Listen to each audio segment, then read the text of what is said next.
can the people on Zoom see the agenda? Yes. Okay, can we remove? Oh, they're saying no. Let me just move this down. Move the Yep. screen. Okay, we're recording. I just want to make sure we're recording. How about that? Okay, yep. Okay, everybody good? Okay, good. Thank you all for attending today. I need a motion to approve the agenda.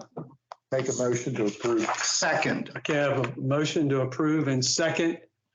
We're going to need to take a voice vote because we can't see some people. So Tony or Jen, who's calling the roll? Jen? I say I can do it. I've got a list. Okay, call the roll. Carl, Yes? Chick, Yes. Jim, Yes. Dave, Yes. Matt, Yes. Joe, Yes. Mario, Yes. Martha, Yes. Bill. Yes. Thank you very much. But I'm not Mario's insurance agent. The only let's see, the mic picks everything pod up. picks you up. Fortunately, it was just a little innocent comment. Okay. The only announcement I'll make we have many folks here today is at the end of this meeting, and board members know this, we're going into closed session. And when we go into closed session, that meeting will only be for voting board members and official ex officio members. With that, any members of the public will have to leave at that time because we're going in to discuss a matter that's eligible for a closed session. With that, you received the minutes. I'm assuming this is February 2023. Yes, Is that correct? Mm-hmm. Everyone had a chance to read the minutes. Do I have a motion to accept? So Make moved. that motion. Oh. Okay, Mario made the motion. Joe seconded. Thank you. Again, we'll have to take the roll. Carl, Yes? Chick, Yes. Jim, Yes. Dave, Yes. Matt, Yes. Joe, Yes. Mario, Martha, Yes. Bill. Yes. Thank you very much. You received, under the financial update, you received the treasurer's report for January and February 23. And you also saw a proposal to engage with an auditor for the next year. Chick. So I'm going to speak to the February board report. I don't know if we can put that up on the screen.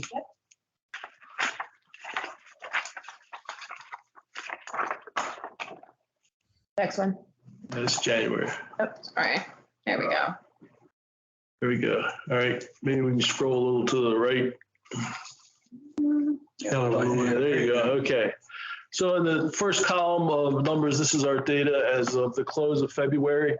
You can see that our total liquidity about halfway down the page there is $1.2 million.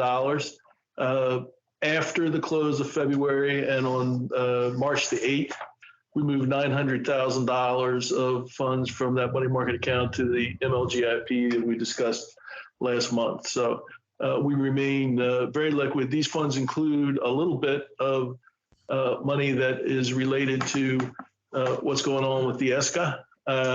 But in large part, we're unrestricted and have $1 million plus in liquidity.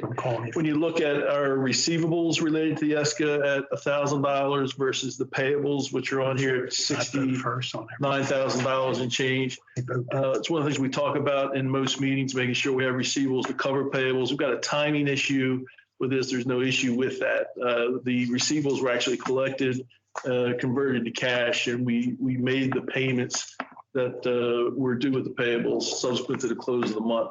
So I'll just provide you with continued assurance. We are paying those ESCA bills only as we receive funds, and keeps us in good shape there. So from a balance sheet standpoint, I'd say we remain in good health. For the month of February, a little bit of an anomaly compared to our typical report. John, if you kind of scroll down just a little bit. You can see we had $51,704 in expenses in the month of February. This is a month where a lot of bills kind of caught up with us related to the office space renovation that we're enjoying here today, and some other things that were more minor. So we had an unfavorable variance in operating expenses which led us to being unfavorable to the tune of $18,000 for the month. We've had many months where we had favorable variances compared to budget. If you look over on the right-hand side of this thing, compared to budget, our expenses on a year-to-date basis are $281,000. Our budget was at $279,000. So we're essentially tracking even on a year-to-date basis with the expenses, operating expenses that we've got for the operation. And again, where the most variance lies with all that are in the operating expense category, which relates to the work that we just did here. We had some travel expenses and a couple of things that were smaller that have contributed to that. But all in all, on a yearly basis, if we closed our books today, you can see we would have a surplus of $134,000 compared to a budget of 136 on revenues of 415, all which really stem from our arrangement with the developer. We should start to see some revenue recorded next month as we begin to record the income that's coming in from the MLGIP. I took a peek at that this morning. The rates were 4.66. So we've had a little bit of lift compared to where we were when we talked about that last. And I think that has potential to kind of go up again. So that's a long way around the barn to say I think our financial condition remains in good health. Okay, Treasurer, does anybody have questions on the February report? Okay, the treasurer has made a motion to accept the February report. Do we have a second? Second. Okay, I have a second. Roll call vote. Dave, Aye. Matt, Aye.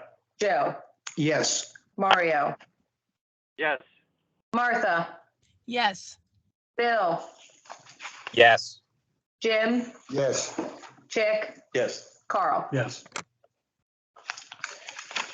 Okay, second item of business relates to our audit. You know, last year we changed auditors, so we have a year's worth of experience with SB and Company. I'd say that went fine, and we had good communication, no real material issues or concerns with how the audit was processed.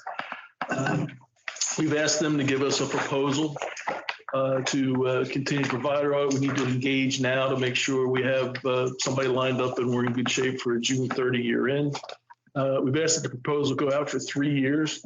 So this is a very standard audit engagement. We'll provide those services to us not only for our routine audit, but for any of the major contracts we have from the government that we have to report and include in our reports. All of our results are rolled up into the county's results, and it's important that, you know, we get timely service so we don't hold that whole operation up.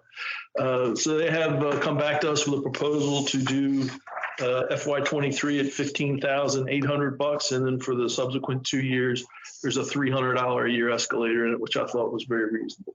So the recommendation is we stick with SB, I should say, and the total engagement would be for $48,300, and it'd be for a 3-year period of audit services. Okay, I'm going to take the treasurer's recommendation as a motion, and we'll get a second and then open for any questions. Do I have a second? Okay, thank you very much. Any questions for Chick regarding this matter? Yeah, Matt? Yeah, check, just to confirm, that $48,000 cost was for 3 years. Right. Okay. Would you break down the 3 years again, Chick? Yeah, the first year, which is this fiscal year, is $15,800. The next one is $16,100, and the third year is $16,400. And we will pay those obviously only as the services are rendered. Any other questions? Hearing none. Tony, take the roll, please. Dave, Aye. Matt, Yes. Joe, Yes. Mario, Yes. Martha, Yes. Bill, Yes. Jim, Yes. Chick, Yes. Carl. Yes. Thank you very much. I want to thank Chick publicly for his continued service as treasurer and for the great investigation he did to move our money to an higher interest producing account. I know many of the government agencies, including Perryville, invest their money in the same account.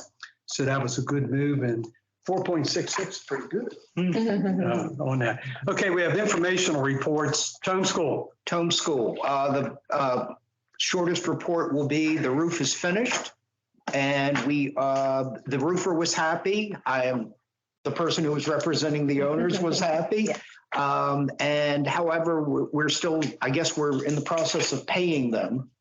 Check And, was signed today. oh, good. And then also the grant issue, which apparently we may have to do some more work, but I'm going to turn that over to Tony, who knows all the details. Just a second.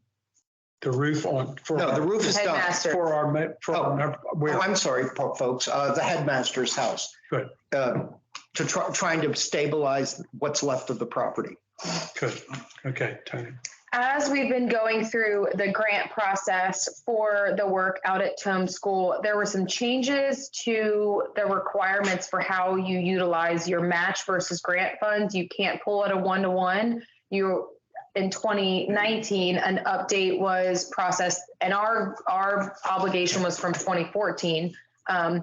You now have to spend your full match before you can utilize any of the grant funds. So I've been working with DGS office to see if there's a potential for a waiver or a special exception.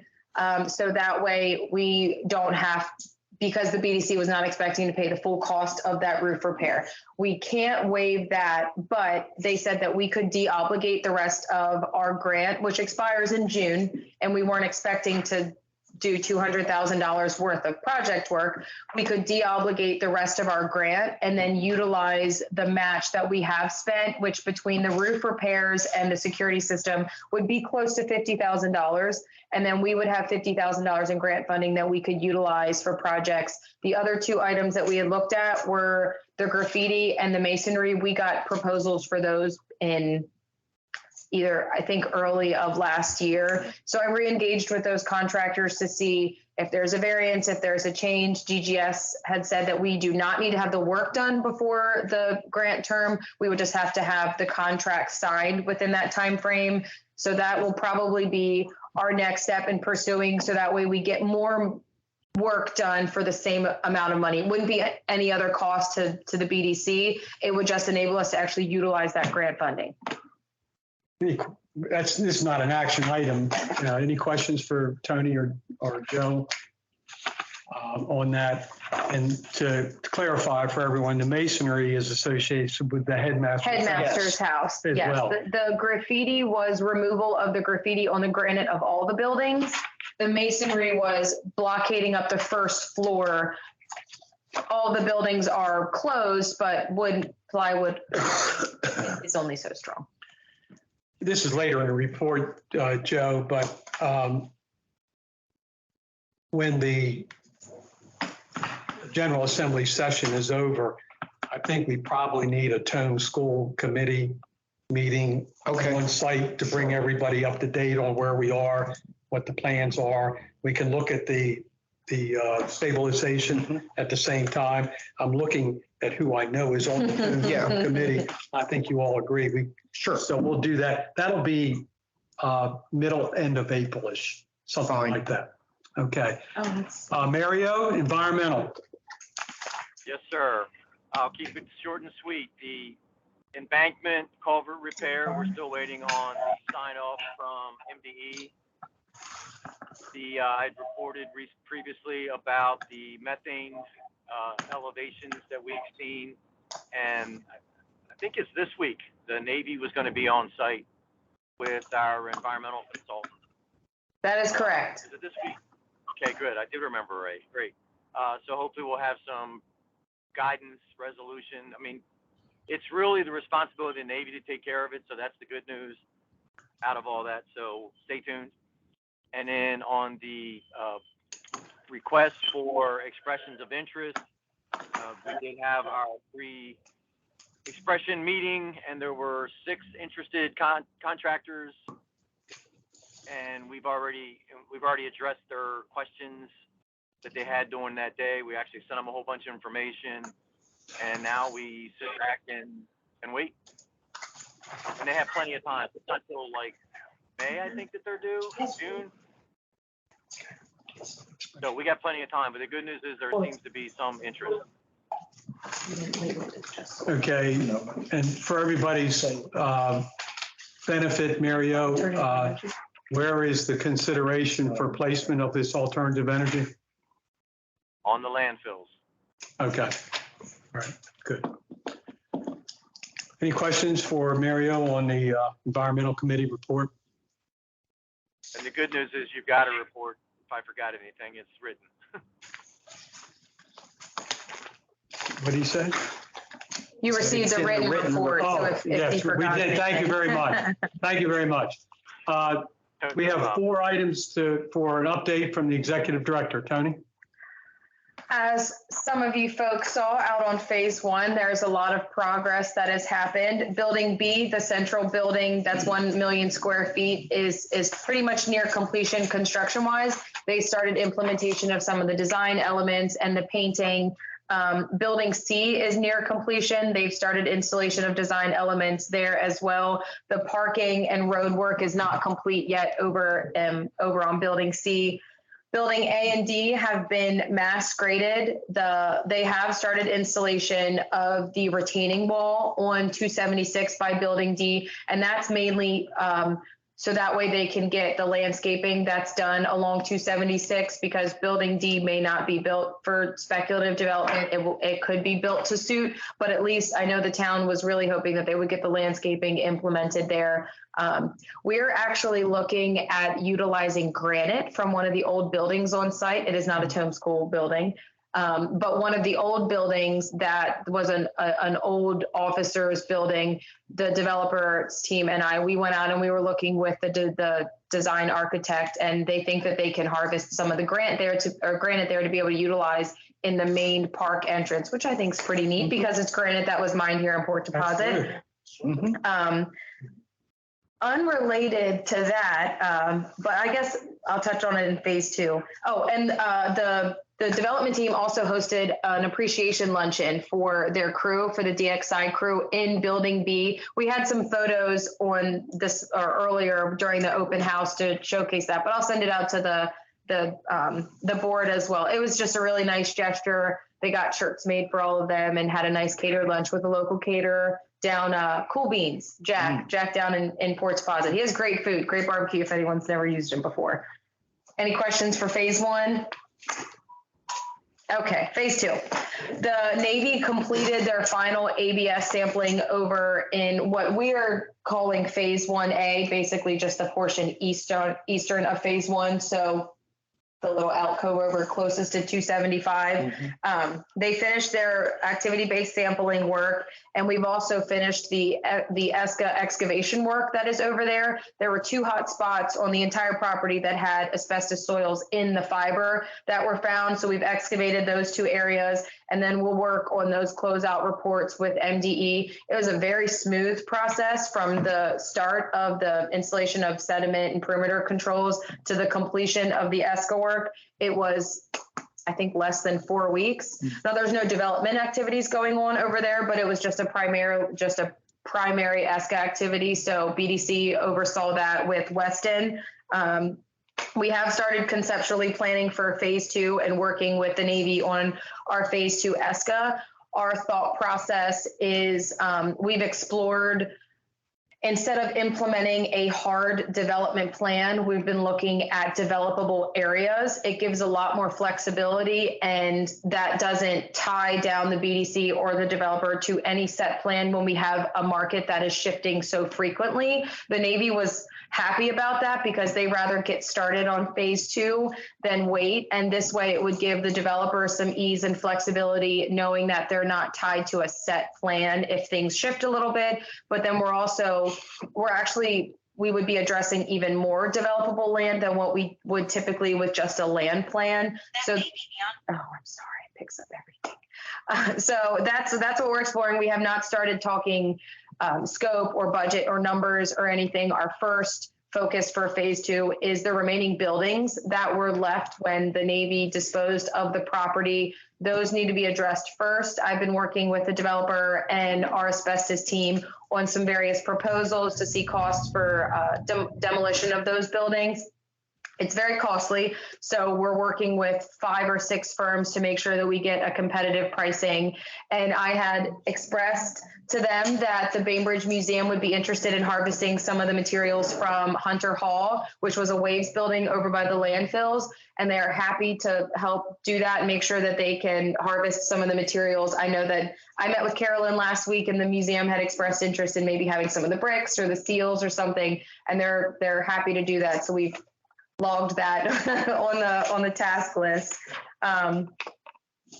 Any questions for phase 2? So, and I know the answer to this, but I want to say it to put it on the record. You continue, that was a leading question.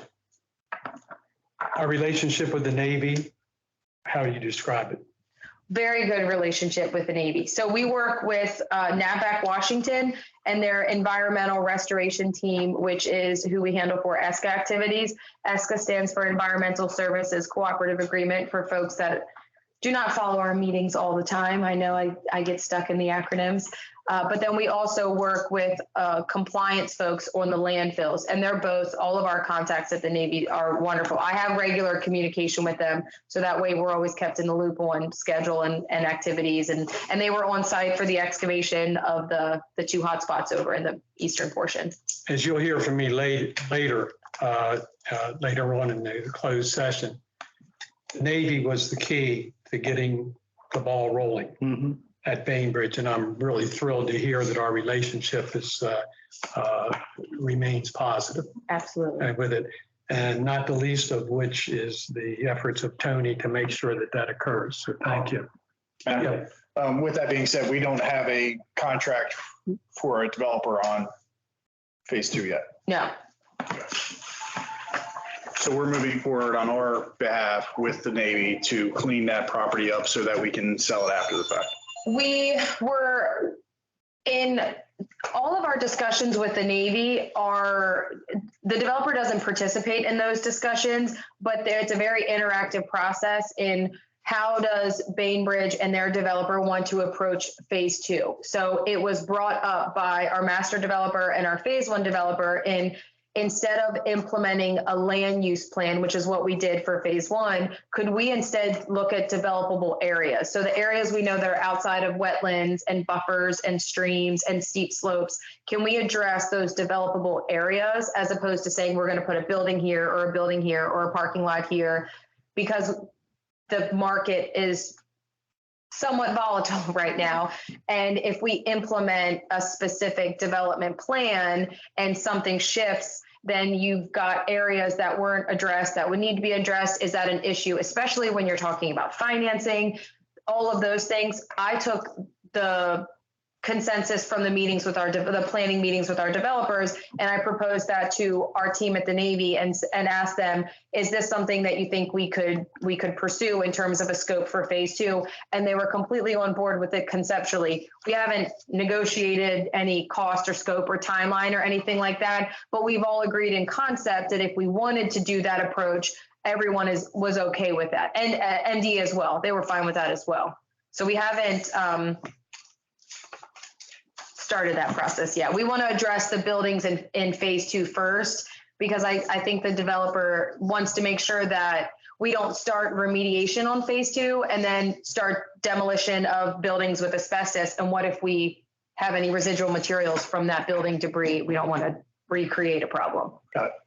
Thank you. Any other Hey, question? Tony, it's Mario. Yes. Real quick, there's guests waiting in the lobby.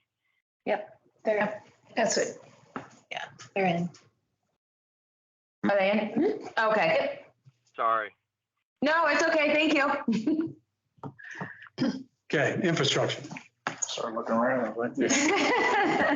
As folks have seen, if you've driven along 276 or if you came out on the tour today, one of the new permitted entrances on 276 is open. They're working on completing the shoulder and curb work. The light down here at 275 and 276, they're working to transition to the new functioning light. They started that last week. They'll transition that into this week. There will be a temporary turn lane, and there may be some slight traffic delays as they're doing some of that crossover and getting completion of that work. The first submission of the Phase 2 road plans are being submitted to Port Deposit this week. These are public road plans, so it's not developer spine roads or anything like that. It's basically the extension of Commodore, which was what we formerly knew as Bainbridge Boulevard. So the rest of the extension for Commodore, and then the conceptual road plan for 275 onto Diamond Gym Road, which will be a group effort between the town and the county, because on-site roads will be the town, off-site roads will be the county. So that will fall under their purview. Questions on infrastructure? Okay, thank you, Tony. Appreciate that. Members of the board, you received a proposed DGS grant agreement and, Oh, wait, hold on. Senate bill. oh, I'm sorry. It's okay. Senate Bill 541 HB 1140. I'm sorry. That's okay. So Senate Bill 541 cross-filed with House Bill 1140. Should be 517.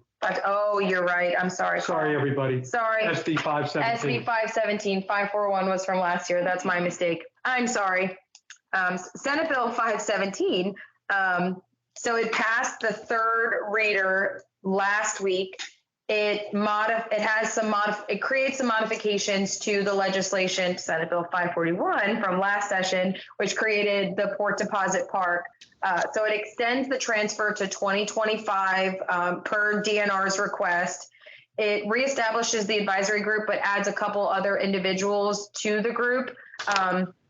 It requires that DNR submit an updated report to the General Assembly by September 1st of 2024. If you remember in the original legislation, and it is the same in this legislation, it lists the Tome School campus, the Snow Hill Archaeological Site, and then the forested area. Any property transferred to DNR that's not part of the park will still be preserved in perpetuity. Obviously, the focus for this is Tome School and Snow Hill to ensure that those campuses and those properties are preserved. And then DNR had requested some funding. So there's $400,000 for a phase 1 archaeological survey of what would be the Snow Hill area. I'm assuming they would also then want to confirm the boundaries of all the parcels, because the Snow Hill plans are hand-drawn plans from the 1800s. And then it also allows for a soil study, which I'm not sure the boundaries at which they would have the soil study. I'm thinking that will probably be driven by MDE. Wherever they want additional data is probably where they will focus it. And the cross-filed House bill, the hearing was March 8th. I have not seen anything on the General Assembly's website about second hearings or anything of that nature, but if anything changes, we will let folks know. Okay, any questions on 517? Did we send the board that file?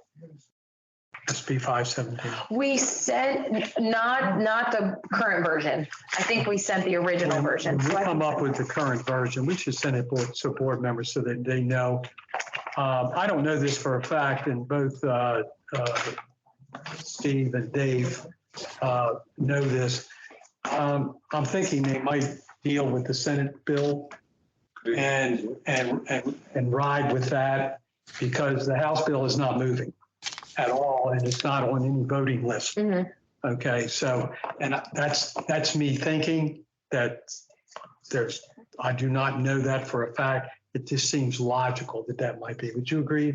I would agree. Yeah, I'm with that. Okay, you received, and Tony has talked about this for a couple of meetings, but you received the file, the DGS grant agreement, and outline. This is an action item for this evening. You've heard about this, you've seen it. Tony, please do an overview, and then we need a motion on this.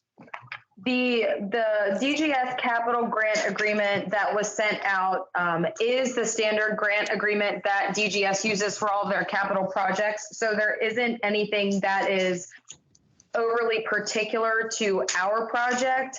The Enabling Act specifies that the funding will be used for public infrastructure at the Bainbridge property, or for the Bainbridge redevelopment site, and it names both the BDC and the county in conjunction, the county executive and the county council as the co-grantees. So we've been working closely with the county administration and the county council manager on making sure that all the necessary parties have reviewed the grant, have reviewed the scope, that we are all in agreement on what's being proposed. The county approved this as of last week.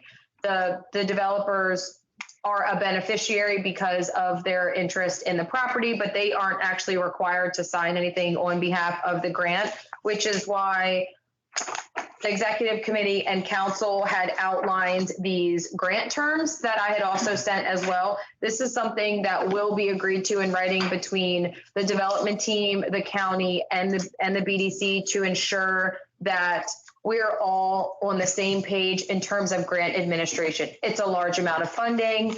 We want to make sure, although both of the grants that we have utilized for phase 1 have gone very smoothly, we have had no issues. There will be some additional parameters we will have to follow within this project, because if 25% of your project is funded with state over $500,000 and 25% is funded, prevailing wage comes into play. This would be a $30 million project in order for us to not have to follow prevailing wage. It's not. Most projects are within the prevailing wage limits, but there's just a level of effort that you have to do in filing your payroll reports and making sure that Department of Labor has all the necessary reports and requirements and things are posted, and there's no miss on that. So the county and BDC really wanted to make sure that we had everything outlined. We basically allow the development team to exercise their right as the beneficiary. That is something that's legally allowed within DGS, within their grants program, but we're holding the development team to the necessary requirements that they would have within grant compliance. But it also requires that BDC and the county review any invoicing before it's submitted. We review all of the Secretary of Commerce. Go ahead. We review all of the grant requests before they're submitted. We will have a third party oversight contracted for auditing purposes. Our time, so BDC and Cecil County staff time cannot be reimbursed. That's a compliance thing within the grant. And then we're BDC, we offered to oversee the grant reporting. We've done a number of grants now at this point, but this is just an added level of assurance, because you can't put those terms typically in a DGS grant agreement. You can request them, but then it goes to the Attorney General's office, and that takes an extensive amount of time. So the developer has agreed to all the terms and the county has agreed to all the terms. So it now comes before the BDC to make sure that everyone is on the same page and we are all okay with moving forward on the grant project. We're going to take a motion in a second and then open it up for any questions on this. Do I have a motion to approve capital projects grant agreement? So moved. Have a second? Second. Questions for Tony? Thank you. Questions for Tony? Hearing none, take the roll. Mario, Yes. Martha, Yes. Bill, Yes. Dave, Aye. Matt, Yes. Joe, Yes. Jim, Yes. Chick, Aye. Carl. Yes, thank you very much, Tony. I appreciate your effort on this. Okay, we have a surprise. You know that Bridget Peters is here, and she represents the Department of Commerce, and she has been very involved, and she wants to introduce someone for us. And if you look at our screen, Bridget. Yes, I'd like to take this opportunity to introduce our new secretary, Kevin Anderson. He comes from a business executive organizations across the region. He was very active in the last couple of weeks visiting Cecil County. He was here for the hard hat tour that we had with Great Wolf Lodge. We're very excited to have him on board. I'm excited to be working with him and introducing you to our new secretary, Kevin Anderson. Welcome, Secretary Anderson. Thank you so much. Can you all hear me? Fantastic. I apologize for jumping on late. And Bridget, Thank you so much. Just a quick hello again. I apologize for being late. I know I said ex officio, and I'm always looking forward to kind of rolling up the sleeves and getting down and watching and seeing the work. So again, I'm really excited to be here. And again, I just can't thank Bridget and the other in-commerce staff so much for the dedication and commitment that I consistently and constantly see in the work that goes on in our great state. So I'm really happy to be here, really excited, and look forward to our time and work together. And thank you so much, Bridget. Again, thank you so much. I appreciate the introduction. Thank you. Thank you, and we look forward to having you visit our site.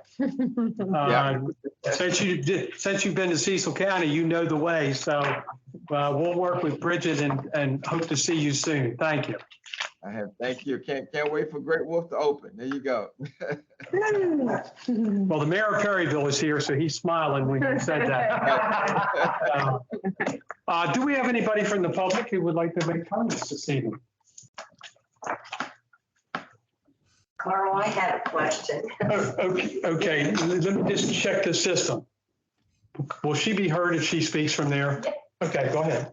State your name. Well, when this started, everybody asked me, I know what's in these warehouses. I've lived on the corner of Berlin since 1949, but I did not know. So I don't want to tell people. And then everybody's talking about the traffic, and yes, it's going to be bad. First question. The buildings will be warehouse distribution logistics. So it could be a warehouse, it could be a distribution center, it could be a logistics center. They are building B, C, and D are also engineered that they could have office space in them for whoever's serving. It could be a regional headquarters, but there'll most likely be one tenant in each building, one larger tenant. But we don't know yet. Right, we don't know. Right? We're talking about dump truck. I mean, we had that now on town. There would be increased truck traffic. As a requirement for the permitting and approvals process, you have to conduct a traffic impact study. And from State Highway, they have to handle all of the approvals. And it showed that there were some improvements that were needed, which is why you have the new light at 275, 276. And then that's why you have additional lanes here on 276. So as trucks enter and leave the park, they're not causing issues with other traffic. Now, is there going to be increased traffic from what has been here for 40 years? Yes, ma'am. Yeah. For the record, would you state your name? And Cibaldo. Thank you. Anybody else? I'm just tired of the trash blowing over from the property, the noise, the dust, everything. Okay, state your name for the record. Richard Labhart. Okay. And I know that And I am the neighboring property to Bainbridge, and I am sick and tired of the dirt, the dust, the noise, the cussing and yelling that you hear from the workers, the trash. I brought some of it today, because I'm tired of taking it to the dump. That costs me money to throw it away when it ain't even my trash. It ends up in my pond, it ends up in the fields with my horses, the cows, and everything else. One of my animals was to ingest this. Somebody's gonna have a hefty bill to pay, and it ain't gonna be me. I know that Tony will continue to express. It's all stuck in the trees and the hedge line. It looks like total crap. It's all over the bank. Okay, we'll continue.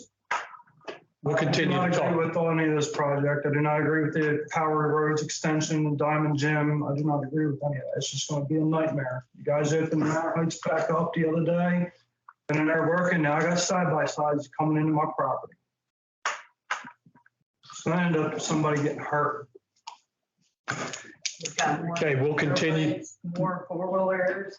Okay, we'll continue to work with our developer and so forth. And sorry for the inconvenience. And I appreciate you being here and talking to us on that. Anyone else? Okay, I'm going to read a statement, then I'm going to need a motion and a second. I'm looking for a motion to enter into closed session pursuant to Maryland General Provisions Article Section 3-305B13 to comply with a specific constitutional, statutory, or judicially imposed requirement that prevents public disclosure about a particular proceeding or matter, and Maryland Code General Provisions Article Section 4-335 trade secrets, confidential information provides the statutory requirement. Okay, and the board will not return to open session at the end of this. Do I have a motion? So move. I have a second. Second. Call the roll, please. Dave, All right. Matt, Aye. Joe, Yes. Mario, Yes. Martha.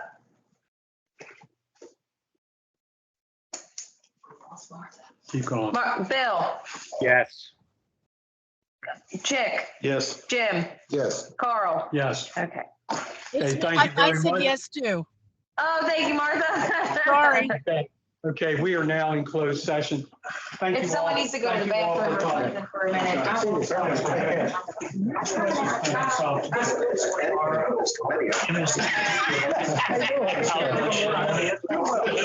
See what we. I'm Carl.